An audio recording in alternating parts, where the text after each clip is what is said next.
Në 2 minuta ta shpjegoj këtë pjesë se unë të e kam pyetur doktorin personalisht vëlla. Duke i thënë që a e kupton që mban përgjegjësi për 7501-shin?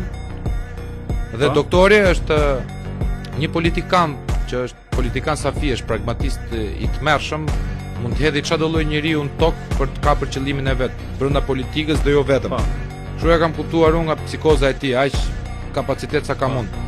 Pra, duhet i sqaroj edhe njerëzve që nuk ka politikan të mirë dhe të qinj, ka të zot ose të pa zot.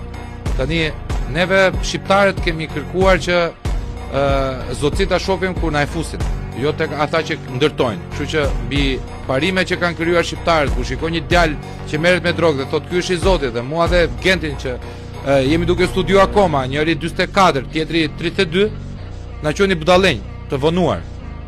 I cap të ju është, e drejta juaj për të gjykuar si doni, por doktori e ka pranuar, ka pas aq burrni vlla, sa ma ka pranuar që po, e kam nisur për mirë, mendova se do ishte për mirë dhe rezultoi bomba më e keqe për Shqipërinë, gjë që unë nuk mund ta rekuperoj dot më. Nuk arrita dot ta rekuperoja. Kaq ma ka thonë vlla.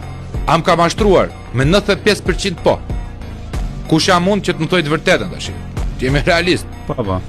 Por argumentimi që ma ka bërë me idenë që shikoj vlla, unë kam pranuar gabimin.